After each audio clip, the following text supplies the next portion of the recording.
Bismillahirrahmanirrahim. Assalamualaikum warahmatullahi wabarakatuh. Alhamdulillah, pada pertemuan ini mungkin ini yang merupakan pertemuan terakhir pada semester genap ini tahun pelajaran 2020-2021, khususnya untuk mempelajari ilmu nahwu. Karena ini sudah merupakan pertemuan yang ketujuh dalam hal babu marfu'atil asma'i, yakni bab tentang isim-isim yang dirapa. Ya, karena kita sudah bahas dia tuh pada pertemuan-pertemuan yang lalu itu ada yang marfu'at dan ada yang mansubat. Jadi yang akan dilihat di sini adalah yang marfu'at. Namun sebelum kita lebih dalami daripada bab itu, mari kita sama-sama berdoa untuk memudahkan kita dalam penerimaan materi pelajaran kita nantinya. Bismillahirrahmanirrahim. Rabbi syrahli sadri wa yassirli amri wahlul 'uqdatam min lisani yafqahu qawli. Allahumma zidna ilman warzuqna fahman sahiha. Amin, Allahumma amin. Selanjutnya Nanda saya ingatkan untuk segera mengisi kolom komentar sebagai tanda kehadiran Ananda. Dan ingat, itu termasuk bahan penilaian untuk saya sendiri. Makanya setiap saya adakan pertemuan, maka saya mengingatkan untuk mengisi absen lewat kolom komentar. Baiklah anak-anakku sekalian, kita masuk. Saya baca ya di situ yang perbaiki barisnya atau terjemahkan nantinya. Ya. Babu marfu'atil asma'i. Al-marfu'atu sab'atun wahia al-fa'ilu wal maf'ulu alladhi lam yusamma fa'iluhu wal mubtada'u wal habaru wa habaruhu. Saya ulangi, wal mubtada'u wa habaruhu wa ismu kana wa ahawatiha wa habaru inna wa ahawatiha wa tabi'u lil marfu'i wa huwa arba'atu asya'an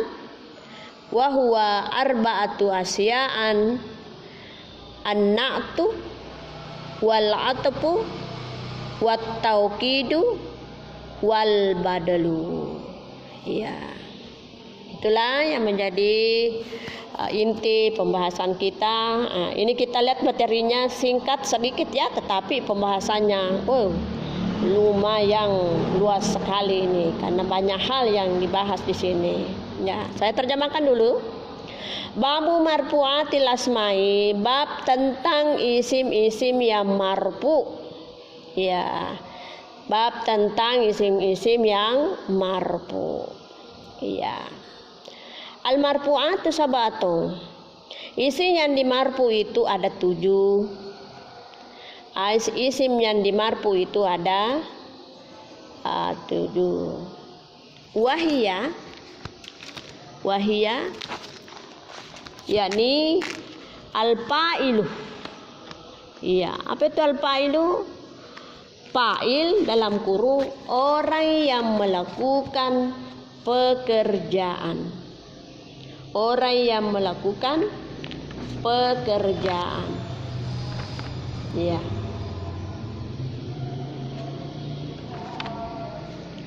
Wal maf'ulul ladzi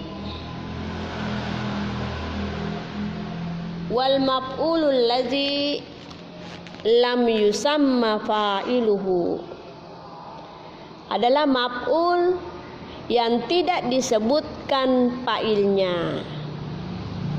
Maf'ul yang tidak disebutkan fa'ilnya. Apa itu maf'ul? Adalah keterangan di mana keterangan itu muncul karena tidak disebutkan fa'ilnya. Ya, sebentar saya jelaskan. Ya, jadi yang jelas artinya maf'ul yang tidak disebutkan fa'ilnya. Berikutnya wal mubtada'u, mubtada dalam kurung awal kalimat awal kalimat. Wa habaruhu, dan habar dalam kurung habar pelengkap wa habaruhu, habar atau pelengkap. Selanjutnya ismu kana, isim kana wa hawatuha, isimnya kana dan saudara-saudaranya. Karena memang ini ada khusus ini, isim kana dan ada teman-temannya. Nah, berikutnya wa habru inna, dan habar inna wa hawatuha, juga habar inna dan saudara-saudaranya. Jadi ada beberapa juga ini temannya inna sama juga dengan temannya kana. Berikutnya wattabi'u lil marfu'i, yakni pengikut untuk marfu. Nah, pengikut untuk marfu itu wa huwa arba'atu asya'an, hal itu ada 4. Jadi yang dimaksud di situ at-tawabi'u lil marfu'i ada 4. Yang pertama adalah an-na'tu, sifat, ya, an-na'tu adalah sifat, wal atfu adalah pengikut, wat taukid adalah penguat, wal badalu adalah pengganti. Jadi inilah 4 ini termasuk juga bagian daripada al marfuat, yakni yang dirapa. Jadi nanti itu kalau misalnya dalam uraian apa jabatannya, kalau dia misalnya jabatannya adalah mubtada, maka dia harus marfu. Lalu kita periksa lagi marfu dengan apa. Kalau misalnya kata-kata itu isim mufrad, jadi kita katakan marfuun bidamma, memakai baris dhamma karena dia isim mufrad. Itu kembali yang sudah kita bahas pada tanda-tanda i'rab. Jadi ini agak apa ya, rumit lagi ya. Jadi makanya Ananda betul-betul perhatikan dari materi kita ini. Itu tadi saya katakan ini singkat materinya, sedikit materinya, tetapi pembahasannya luas sekali. Jadi saya jelaskan, silakan Anda perhatikan. Jadi babu marfu'atil asma'i. Jadi memang ada hal yang membahas tentang isim-isim yang marfu. Agar supaya kita sudah tahu bahwa isim yang seperti ini tempatnya marfu, isim yang seperti ini tempatnya mansub, dan sebagainya dan sebagainya. Nah, kebetulan dulu yang kita bahas di sini adalah hal marfu, khususnya kepada isim, ya. Nah, tepatnya ini ada 4. Ya, saya sudah baca tadi dan saya sudah terjemahkan, tinggal saya jelaskan. Yang pertama adalah fa'il, ya, yang melakukan pekerjaan, Contohnya, ya, misalnya saya bahasa Arabkan dulu, saya bahasa Indonesia kan dulu. Ali sedang pergi Ali ke sekolah. Dalam bahasa Arabnya yashabu Ali ilal madrasati. Yashabu Ali ilal madrasati. Coba perhatikan siapa yang melakukan pergi. Siapa yang melakukan, karena tadi saya artikan di sini fa'il ini adalah yang melakukan pekerjaan. Siapa yang melakukan pekerjaan pergi? Ya, dalam kalimat yang saya sebutkan tadi itu adalah Ali. Nah, itulah yang disebut fa'il. Nah, bagaimana barisnya? Dia itu adalah marfu'un. Nah, dituntut lagi marfu dengan apa? Ada itu pembahasan yang lalu, tanda rafa kan itu ada 4. Rafa, nasab, jasam, kasah. Itu ada itu, kebetulan ini masuk rafa, marfu. Tanda marfu itu ada 4. Marfu dengan apa? Marfu dengan dhamma. Marfu dengan ini, marfu dengan dhamma itu apa-apa saja. Termasuk diantaranya marfu memakai tanda dhamma karena dia isim mufrad. Seperti halnya tadi yang saya sebutkan, zahaba atau yashabu Ali ilal madrasati. Tadi kan saya sebutkan, kita ketahui bahwa Ali itu adalah yang melakukan pekerjaan pergi. Nah, ini dalam keadaan marfu. Nah, bagaimana barisnya ini? Bagaimana barisnya? Kita kembali meninjau, melihat, menengok tanda rafa. Nah, kebetulan silakan Anda bisa buka. Kebetulan tanda rafa yang pertama itu adalah damma. Kenapa damma? Kapan memakai damma? Apabila isim mufrad. Nah, inilah yang kena ali, karena ali itu menunjukkan satu orang, dalam hal ini ali. Nah, itulah yang disebut sebagai isim mufrad. Jadi barisnya ali di situ berbunyi aliyu. Aliyu. Jadi kita baca selengkapnya bahwa yashabu aliyu ilal madrasati. Ya, itulah yang dimaksud dengan fa'il yang dalam keadaan marfu. Kebetulan di sini marfuun bidamma karena dia termasuk isim mufrad. Isim mufrad yang menunjukkan satu jumlahnya. Tuh. Selanjutnya al-maf'ulul ladzi lam yusamma fa'iluhu. Ya, terkadang itu ada juga keterangan yang tidak disebutkan fa'ilnya. Nah, yang tidak disebutkan fa'ilnya itu terkadang kita mengatakan mustatir. Mustatir artinya tersembunyi. Tidak disebutkan fa'ilnya tetapi tersembunyi, ya. Misalnya putihal al-baba, telah dibuka pintu. Jadi tidak disebutkan fa'ilnya bahwa siapa yang membuka pintu, tetapi disebutkan di situ putihal baba, telah dibuka pintu. Jadi bukan lagi al-baba ya, tetapi al-babu karena ini maf'ulun yang tidak disebutkan fa'ilnya. Ya, selanjutnya wal mubattada'u.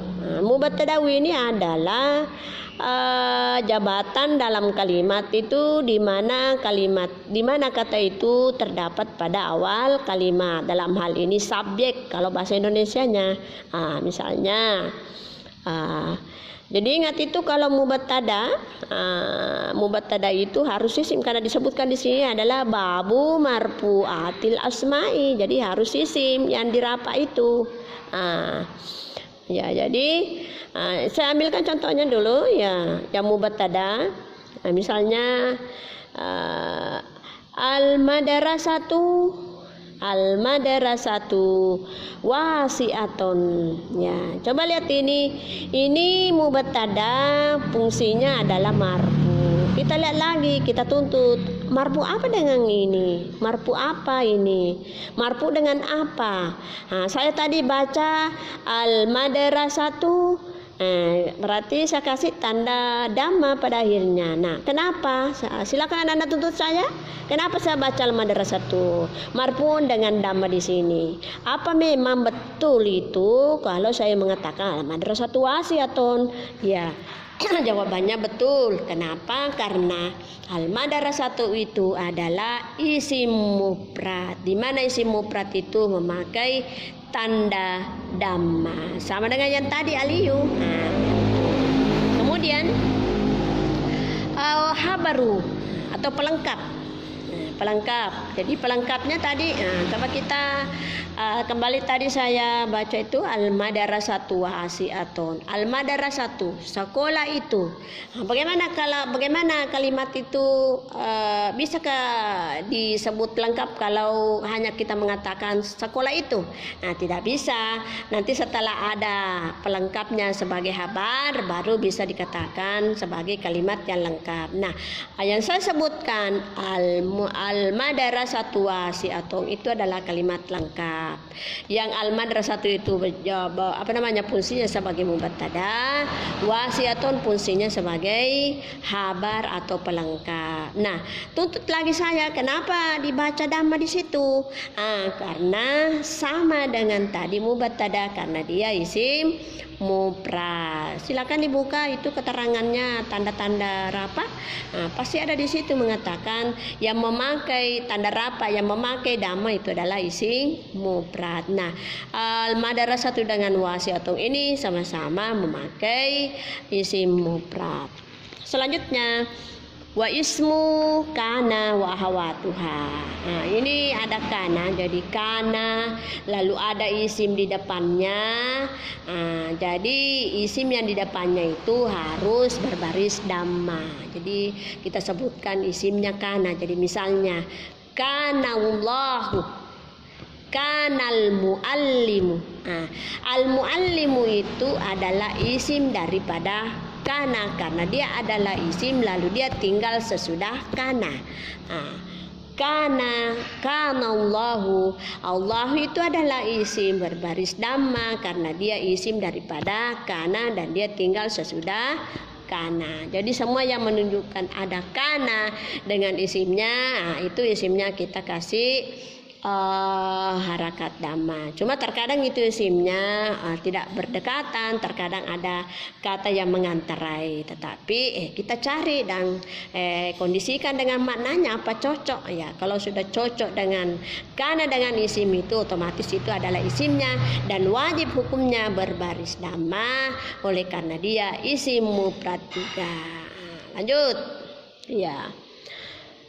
Wahabaru inna, ini ada juga habru inna. Jadi saya tidak sebutkan kana di sini teman-temannya, yang jelas ada banyak itu, termasuk juga inna, ada banyak juga inna. Jadi ini habarnya inna juga ini. Jadi satu isimnya, kalau kana adalah isimnya, kalau inna adalah habarnya. Contohnya tadi saya katakan kanallahu aliman. Kana kan di situ.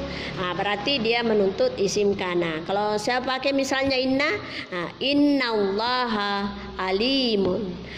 Kenapa Allah itu adalah berbaris fathah? Kenapa tidak berbaris dhamma? Karena Allah itu bukan habarnya inna, melainkan dia isimnya. Nah, yang dimaksud di sini adalah habar daripada inna. Maka alimun ini hukumnya berbaris dhamma karena dia berkedudukan sebagai habar daripada inna. Selanjutnya at-tabi'u lil marfu'ati, yakni ada pengikut dari rafa, di mana di situ ada 4, yakni anak tu sifatus, anak tuan man'ut. Maksudnya di sini anak tuan man'ut, kalau karena itu nato wa man'ut terdiri dari 2 kata. Kalau huruf pertamanya berbaris dhamma, maka otomatis huruf keduanya juga mengikut berbaris dhamma. Misalnya al-madrasatul wasi'atu, sekolah yang luas. Al-madrasatu berbaris dhamma karena isim mufrad. Kemudian mengikut al-wasi'atu sebagai isim sifat, maka dia otomatis berbaris dhamma karena mengikut daripada al-madrasatu. Begitu juga al-atfu, huruf atap di situ ada waw di mana dia mengikut. Kalau artinya dia mengikut dalam keadaan dhamma, maka dia juga kata keduanya itu yang diikuti itu adalah berbaris dhamma. Misalnya Muhammadun wa aliyun, ada itu wawnya, itu waw mengikut aliyun itu mengikut kepada Muhammadun yang berbaris dhamma. Kemudian at-taukid, ada ini penguat, menguatkan dari kata itu, dari kata yang satu dengan kata yang berikutnya, saling menguatkan. Kemudian al-badal adalah pengganti dari itu sebagai penguat, sebagai pengganti dari kata-kata itu. Maka semuanya itu apabila dalam keadaan marfu, maka dia juga mengikut sebagai marfu, sebagai tanda rafanya adalah dhamma. Jadi itulah yang merupakan penjelasan saya Namun saya menganggap ini Ananda agak-agak susah memahaminya ya, karena ya hanya Ananda mendengar berangan-angan saja. Tapi ya beginilah kondisinya, karena kita mau berbuat apa ya hanya pasrah saja mengikuti aturan pemerintah. Karena yang bagusnya ini kita jelaskan di papan tulis itu bahwa seperti ini modelnya, ini yang begini ini modelnya. Jadi kalau hanya ya menyampaikan seperti ini ya, tapi ya mudah-mudahan ada Ananda yang bisa memahaminya, karena saya yakin yang dari Ananda Sanawiyah itu, yang dari pesantren-pesantren itu pasti ada bayangan-bayangannya, karena saya yakin yang dari madrasah, dari pesantren itu pasti pernah bertemu yang namanya bahasa Arab. Tidak sama dengan kita bisa maklumi dengan yang dari SMP ya nanti di madrasah alia, mau masuk madrasah alia baru ketemu dengan bahasa Arab. Tetapi saya yakin kalau Ananda mau berusaha dan betul-betul ingin belajar, insya Allah bisa juga. Saya kira inilah yang merupakan penjelasan saya dalam hal babu marfu'at lasma. Semoga Ananda bisa memahaminya dan bisa Ananda mempertanyakan di waktu yang lain, apakah dalam hal lewat daring ataukah nantinya pada saat kita melalui tatap muka, ya saya bersedia untuk melayani Ananda semua. Saya kira inilah yang menjadi pembahasan buat saya. Saya akhiri dengan ucapan wabillahi taufiq wasadah. Assalamualaikum warahmatullahi wabarakatuh.